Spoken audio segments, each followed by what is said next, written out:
Au numéro 6, Naomi Pokamera. Au numéro 7, Priska Kamba Sende.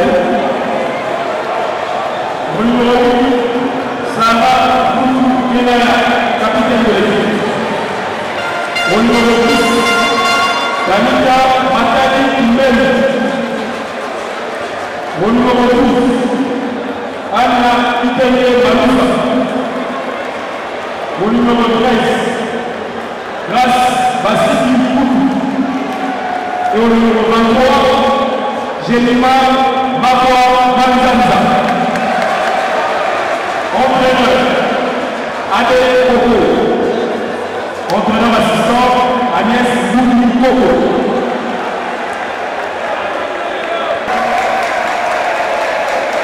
Au numéro 2, Christina Lakoto. Au numéro 3, Ariane Itia Lassotolosa. Au numéro 4, Elina Rana Rissoama. Au numéro 5, Eulalie Manoïsoa. Au numéro 6, Avocat Masson. Au numéro 7, Christy Jean-Père. Au numéro 8, Malala Gracena Nisson. Au numéro 9, Angela Andia Kaina. Au numéro 10, Jessica Bavisoa. Au numéro 11, Angelissa Berontiana.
Bonsoir chers téléspectateurs de la FM Télévision. La grosse déception de la soirée, c'est la défaite, l'élimination de la RDC qui s'est inclinée devant le Madagascar sur le score de 53 à 56. C'est une grosse déception alors que les Léopards, on va rappeler, ont dominé la partie. Malheureusement, tout s'est passé dans le petit détail et la RDC tombe éliminée. Le pays hôte ne va pas continuer l'aventure, le 9e jet de la francophonie.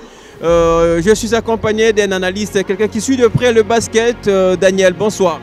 Bonsoir Lionel, bonsoir à toutes et à tous qui nous suivent en ce moment. Alors, comment expliquer la déception, comment expliquer cette élimination des Léopards dames de la RDC? Moi, très sincèrement, je vous dis, je ne suis pas étonné. C'était prévisible parce qu'une compétition, ça se prépare. On ne peut pas venir jouer dans une compétition comme ça, comme si nous étions dans la jungle. On vient seulement pour jouer sans pourtant préparer les enfants. On a passé une très mauvaise préparation parce que ce n'est pas seulement la fin qui justifie les moyens, c'est les débuts aussi. Le Madagascar, cette équipe malgache a pris plus ou moins 2 à 3 mois de préparer le jeu de la francophonie. C'est une équipe jeune, il y a de l'énergie, il y a la vitesse dans cette équipe et ça ne pouvait que, voulais-je dire, nous coûter très cher. Et moi, je ne suis pas étonné de ce qui s'est passé aujourd'hui, je le savais. Même si on était venu, parce qu'on est congolais, pour soutenir nos filles, nos sœurs, mais ça n'a pas marché. Merci Daniel pour vos analyses. Justement, puisque Daniel a cité l'équipe malgache, eh bien, on va écouter son entraîneur évidemment, sa réaction après match et sa satisfaction. On va l'écouter. Comme j'ai dit tout à l'heure, l'analyse c'est qu'à la mi-temps, on est mené à la mi-temps.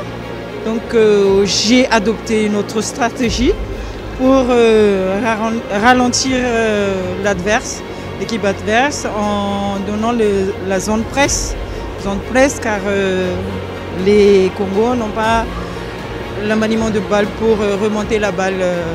Non, on va battre quand même, on va donner tout au maximum, même si le Sénégal. Il n'y a pas que l'entraîneur malgache évidemment qui nous a donné ses impressions, mais il y a aussi la capitaine de l'équipe évidemment qui a expliqué cette réussite, cette victoire devant les Léopards de la RDC. Ben, on est fiers, c'est le fruit de tout notre travail. Donc même si on a battu le pays hôte, on est désolé, mais on est fiers de continuer notre route en demi-finale. Ben, je pense qu'on va faire comme aujourd'hui, faire confiance à notre coach, faire confiance à chacune de mes coéquipières et gérer le stress, gérer chaque possession qu'on aura. À qui on dédie cette victoire? Au peuple malgache. Voilà, toujours accompagné de Daniel Roland. Une dernière question. La compétition va continuer, le basketball va continuer sur la RDC. Eh bien, quelle impression justement de manière générale par rapport à l'organisation de ces 9e Jeux de la francophonie? Ouais, essayer de faire le mieux pour sortir la tête de l'eau. Ce qui était très important, c'est d'organiser ces Jeux. Je pense que le gouvernement essaie de faire le mieux. Maintenant, cette défaite aujourd'hui de la RDC, ça doit nous interpeller. Dès le retour, après l'Afro-Basket, après ce jeu de la francophonie, on doit commencer à faire les choses avec beaucoup de sérénité pour ne pas subir ce genre de sort ici chez nous. Je pense que c'est le mieux à faire. Sinon, félicitations aux coachs de l'équipe nationale, félicitations aux filles pour tout ce qu'elles ont essayé de faire aujourd'hui pour sortir la tête de l'eau. Ça n'a pas marché. Au prochain jeu de la francophonie et aux prochaines compétitions, je pense qu'on va passer une bonne préparation pour pourquoi pas glaner les médailles, arriver jusqu'en finale parce qu'on a raté l'occasion en or. Justement, les médailles restent l'objectif. Merci Daniel Roland pour cette précision. On rappelle la grosse mauvaise nouvelle de la soirée, c'est la défaite des Léopards Dames qui se sont inclinés devant les Malgaches sur le score de 53 à 56. FM Télévision continue à vous informer, à vous faire vivre ce 9e jeu de la francophonie. C'était la 5e journée. Le 9e jeu de la francophonie se poursuit sur votre antenne, également sur votre chaîne YouTube. Tapez Fondation Maloua Télévision. À très bientôt avec le même plaisir.